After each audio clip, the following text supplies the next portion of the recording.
ये क्या करना चाहते हैं? ये श्राप दे रहे हैं हम भारतीय जनता पार्टी को।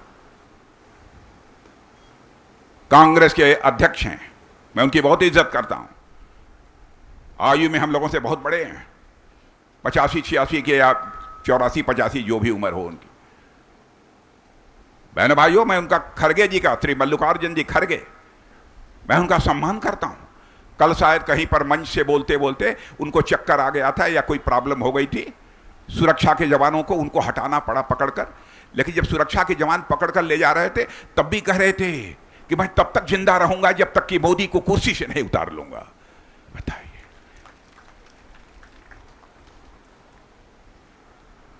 खड़गे साहब, मैं कुछ ज्यादा नहीं कहना चाहता, इतना ही कहना चाहूंगा, कलयुग की मर्यादित आयु 125 वर्ष की होती है।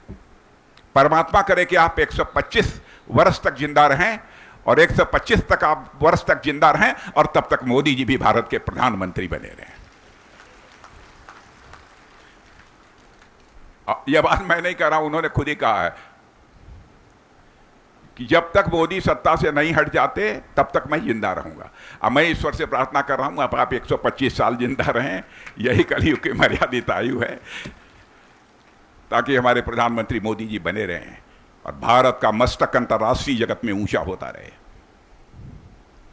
बहनों भाइयों, मैं विश्वास के साथ कह सकता हूं, भारत का रक्षा मंत्री रहते हुए दुनिया के कई देशों में मुझे जाने का अवसर प्राप्त होता है। पहले भी मैं दुनिया के देशों में गया हूं, भारत की वह प्रतिष्ठा नहीं थी जो आज प्रतिष्ठा है। पहले अंतर्राष्ट्रीय मंचों पर, दुनिया के मंचों पर भारत कुछ बोलता था तो दुनिया भारत की बातों को गंभीरतापूर्वक नहीं सुनती थी, लेकिन आज भारत अंतर्राष्ट्रीय मंचों पर, दुनिया के मंचों पर कुछ बोलता है, सारी दुनिया कान खोलकर सुनती है भारत बोल क्या रहा है। यह भारत की हैसियत बनी है, यह भारत की हैसियत बनी है। मैं कई सार्वजनिक सभाओं में उदाहरण दे चुका हूं, आपने देखा होगा इस समय रूस और यूक्रेन की लड़ाई पिछले 2 सालों से चल रही है, 2 साल से भी अधिक समय हो गए। जब लड़ाई शुरू हुई थी उसी समय हमारे यूक्रेन में हमारे भारत के बहुत सारे बच्चे, कोई इंजीनियरिंग की पढ़ाई कर रहा था, कोई मेडिकल की पढ़ाई कर रहा था, कोई डॉक्टरी की पढ़ाई कर रहा था, मैंने कोई तरह तरह के।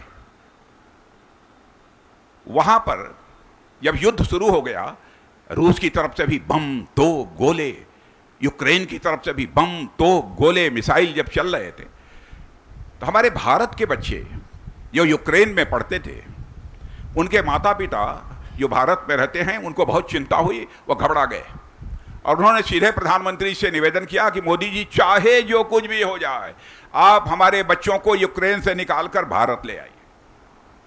मेरे बहनों भाइयों, जहां तक मेरी जानकारी है, लगभग 30,000 भारत के रहने वाले बच्चे यूक्रेन में पढ़ते थे। करिश्मा देखो मेरे बहनों भाइयों, भारत की ताकत देखो, प्रधानमंत्री की ताकत देखो।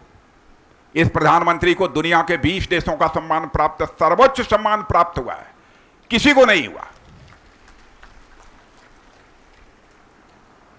मोदी जी ने टेलीफोन उठाया, रूस के राष्ट्रपति मिस्टर पुतिन से बात की, यूक्रेन के राष्ट्रपति मिस्टर जेलेंस्की से बात की। और मेरे बहनों भाइयों, आपका सीना चौड़ा हो जाएगा, 4.5 घंटे के लिए युद्ध रुक गया और हमारे 22,000 से अधिक बच्चे यूक्रेन से चलकर भारत आ गए। यह है भारत। रक्षा के दृष्टि से भी, डिफेंस के मामले में भी भारत ताकतवर भारत बन रहा है। अब हम आत्मनिर्भर बन रहे हैं, आत्मनिर्भर बन रहे हैं।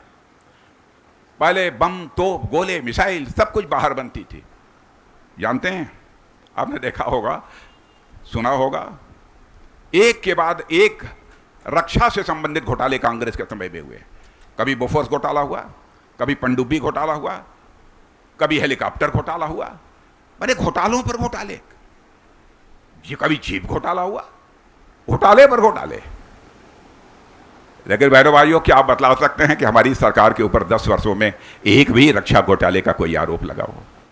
For more such videos, subscribe to the NewsX YouTube channel, hit the bell icon.